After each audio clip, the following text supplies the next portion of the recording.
The hustle didn't fail you. You were sold a lie. Work harder, move faster, do more. And most people did exactly that. They burned through their health, their relationships, their clarity, and called it ambition. Sound familiar? Then AI arrived. Everyone celebrated. Finally, a shortcut, except it wasn't. AI didn't fix the problem. It accelerated it. Because if your strategy is broken, AI just breaks it faster. Today, I'm breaking down 5 leadership strategies that separate overwhelmed operators from strategic founders. Not hacks, not theory. What we've learned building real businesses in real time. Because AI will amplify whatever you are. Discipline turns it into leverage. Insecurity turns it into noise. Protect your energy like capital. Most entrepreneurs treat sleep like weakness. High-level leaders treat it like leverage. When you're exhausted, you react. When you're rested, you decide. Sleep isn't laziness. It's cognitive optimization. Use AI to eliminate friction, research, drafts, structure. Not so you can cram more work into your day, so you can protect your mental bandwidth.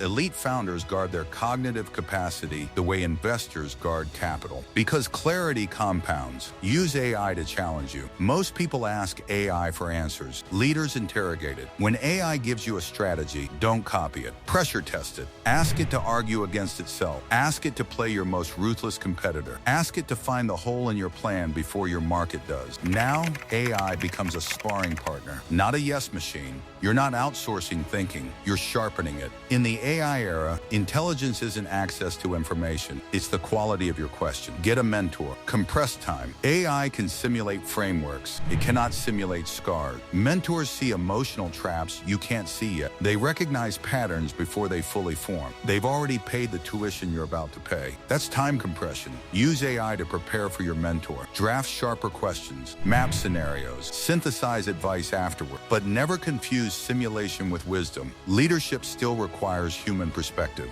Build value before passion. Here's the uncomfortable truth. Passion isn't a business model. Market value is. Strong leaders identify the skill that solves an expensive problem and build that first. Leverage first, passion second. Most founders skip validation entirely. They build something beautiful and launch it into silence. AI makes validation faster than ever. Weeks of research become hours. Offers can be tested before you build anything. Don't build a beautiful ghost town. Prove the market exists before you move in. Patience is a strategic advantage. Most entrepreneurs quit right before compounding begins. They pivot too fast. They chase identity. They react to noise. Strong leaders detach from labels. They stop performing success. They focus on execution. That's exactly why we're running a 180-day live experiment inside AI Launch Lab. 2 approaches running in parallel. The engine, pure automation. The lab, strategic leadership with AI as the multiplier. We're documenting the messy middle, not the highlight reel. Real data, real decisions, real results. Because compounding requires consistency, and consistency requires emotional stability. AI does not create leaders, it magnifies them. The founders who win this decade won't be the ones who used AI the most. They'll be the ones who used it with the most intention. If you want to follow the experiment, the real data, the real decisions, the real outcomes, subscribe to AI Launch Lab and visit longevity.net/start here to start building your own architecture today. Welcome to the lab.